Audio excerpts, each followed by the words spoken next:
Dirk, we're back again. The Zimbabwe Under-17 week, Zimbabwe Cricket Under-17 week. Tell us about it.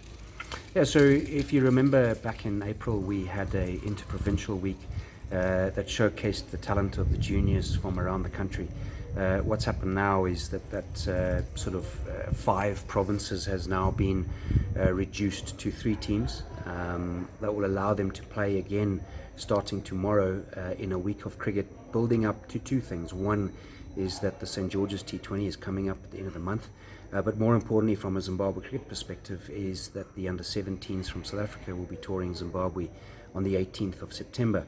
So it's an opportunity for the new coaching staff, some of them are known, some of them aren't from a player's perspective, for them to see them play cricket this week and compete not only against each other, but because there were 3 teams, we've included a sort of academy side that will be team number 4, that will be men. So they'll be playing against men as well to just see how far they've progressed and where they are and what work needs to be done. The intention is then to pick a squad from that we will rotate during South Africa's tour. For South Africa, they've requested an opportunity to come and play here to see where their juniors are, and we'll do the same thing. The result of the tour is not as important as identifying where we are as a potential under-19 squad. So it will be under-17s, because in a year and a half or whatever that time frame might be is when those youngsters will be 19 and eligible for that under-19 World Cup. So it's more of a fact-finding mission for Zimbabwe cricket to see where the youngsters are and what work needs to be done over the next year and a bit to get them ready for the under-19 World Cup. So exciting times for the youngsters.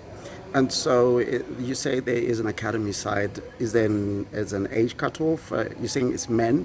What age is there? An age cutoff for that side? No, so it's just a team because the idea of having 3 teams from an under-17 side means that during the week 1 team will be sitting out every day and not playing any cricket. So what we've fulfilled the gap with is an academy side picked from, I guess, NPL, and not something that we've picked. It will be picked by the academy sides, and I guess from the head coach Alton Chukwumbura in putting together a select side that will play against those 3 teams to make a 4th team, so that the boys, more importantly, are playing cricket every single day. So the academy side is just filling a gap to make sure that the boys are playing every day. They have no relevance in selection. It's not an age thing. It's just making sure that there's a 4th side so that the under-17 teams have games every single day. So to be clear, what you said is that there's a fact-finding mission. This is not what we call trials. So I think that there is an element of it being trials. I think Zimbabwe want to select a team that they think that they could take all the way to the World Cup, because there's a development process that still needs to happen. You know, those players will grow. The bowlers hopefully will get stronger and faster, and the batters will get more exposure, and hopefully as they grow, they'll become stronger. The difference that we need to understand at under-17 level, they're not Craig Irvin or Raza or Burl or Mazarabani, who have got to a sort of place in their career where they're refining. They're not changing things. They've reached a level where theirs might be a form issue or a small technical issue.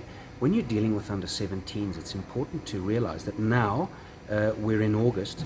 That World Cup is next August plus another 4 months. Where's a 17-year-old going to be in 18 months? So it's an element of understanding that we're going to select. It doesn't mean that that's the end-all and be-all of that selection process, that players can't still get selected for the World Cup in January 2026. But they've got to start somewhere, and they've got to identify a bunch of players that they think that they can work with.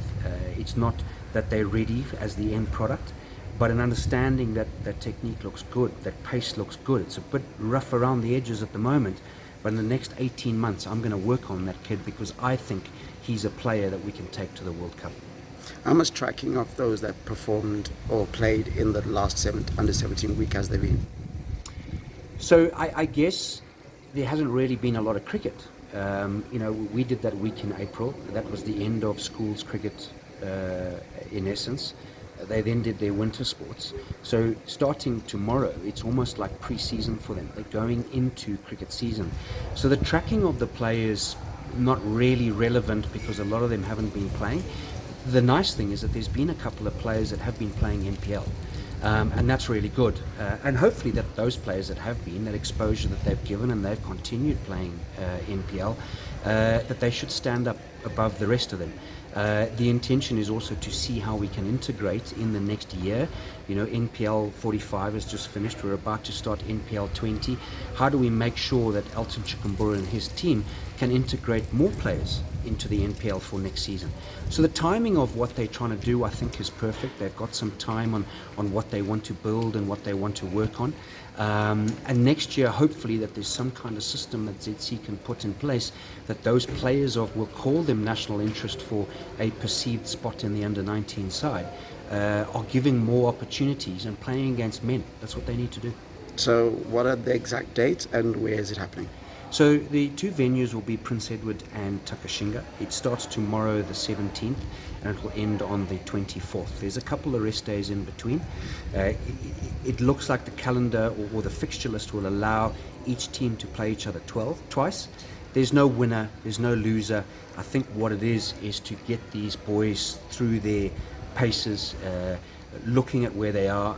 They've identified coaches for each team. They've split them as strength on strength. So each team has a certain amount of top order batters and fast bowlers and spin bowlers. So a nice separation in the teams to make them as close to evenly strength as possible.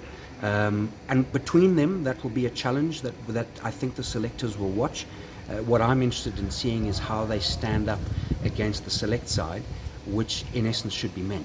There's going to be not old men, not Craig Irvin and those kind of guys and Blessing Mazarabani, but there will be up and coming academy players that have been through the Harare Academy and the Bulawayo Academy that will test them a little bit more.